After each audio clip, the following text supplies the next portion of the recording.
जोहार गे गते को और सगुन दाराम मेना इन मनोज हांसदा यूट्यूब चैनल और गते को आपे तिहिन अड़ी नपाय कथा लय बना जा दो अड़ी बेस मेना तो बुन हुदिसा जे आखिर जुदी जिंदगी रे जुदी नुआ मनमी जन्म नाम का तो सबसे पहले हुदिस दरकार कना जे मेते आम चेद लगी नुआ जिंदगी से नुआ हड़मो नाम का और ओना गुनी भाभी कते गी अब बुन लहा से बुन ताड़ामा अब समाज लगी जहाना बुन चिकाया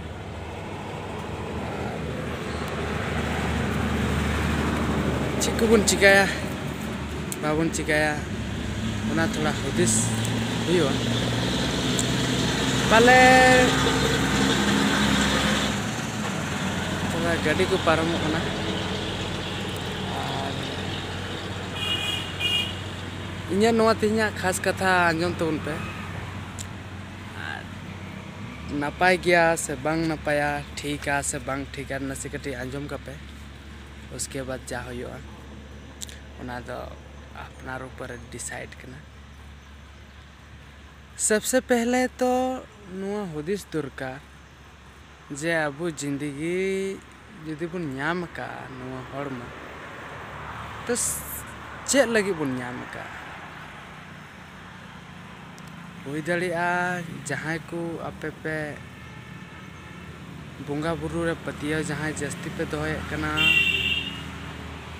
जहां सेता आयु चांद बोंगा पे नेहराय कना माराम बुरु पे नेहराय कना माने आपे पे प्रार्थनाए कना योगाए कना पे तो आपे अपनार ऊपर मिटे कुकली निश्चय पे दोहया जे आखिर और जनी पे दोहे कन गया मेनखान इनी रोड़ दा आदो आंजम पे नोआ दो पे निश्चय पे कुलिया जे मेते आखिर नोआ जिंदगी रे हेज कन खा ची लगी हेज ची इयाते अडिगान हड़ पे नेल कोआ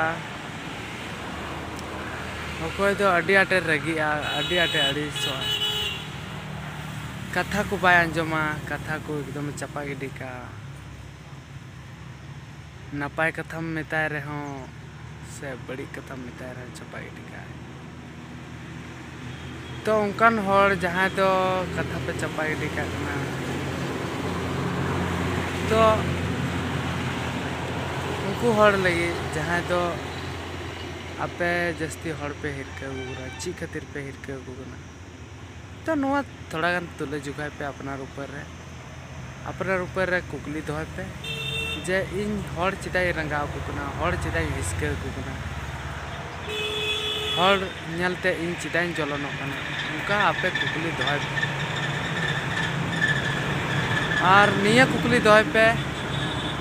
जे नुआ जिंदगी रे चिदाय हेज कना ताकि निया आमेम कुकली लेन खान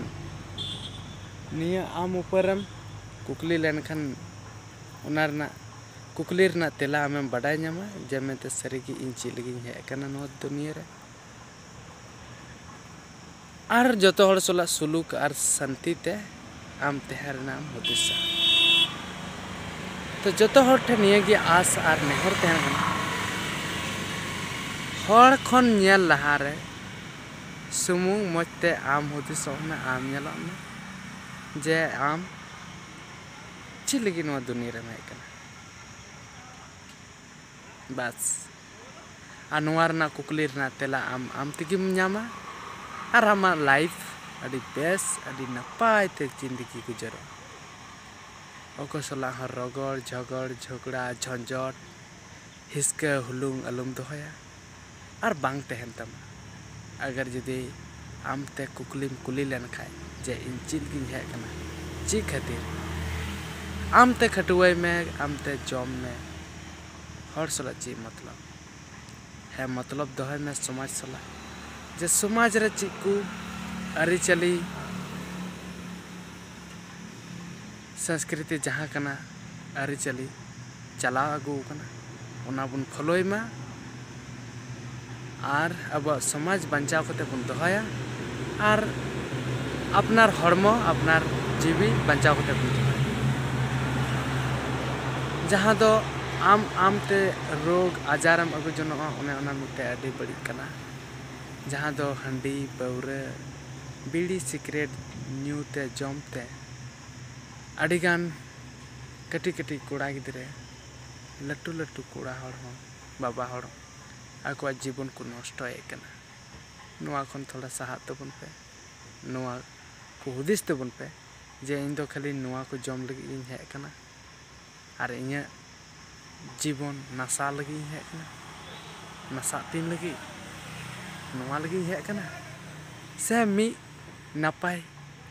भली कमी लगी नुआ जिंदगी रेम हे कना नुआ को गुणन पे भाभी पे और लाइफ एंजॉय पे तो चेक लेका इኛ कथा पे बुझ जाम किदा बड़ी से नपाय तो तीन दो निंका की और ᱧᱟᱯᱟᱢ बुन नेक्स्ट टाइम आर उनका गे दिस हुदिस नपाय नपाय कथा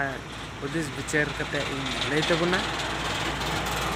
ताकि जुदी जहां हड़े इኛ वीडियो पे नेल कन खाय आपे लाइफ थोड़ा बहुत हो चेंजिंग तपे खान अडी भली इन दो इने गिन खोजो जे अपनार ऊपर निये कुकली दो पे इन चिदा हे कना चिक खातिर हे कना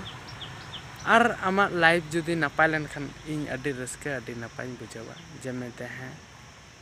आमा जीवन नपाय डहार तेम इदिया कना तो गाते को जस्ती बा रोड कते तेया कथा तो नंदे मुचादा मा अच्छा जोहार।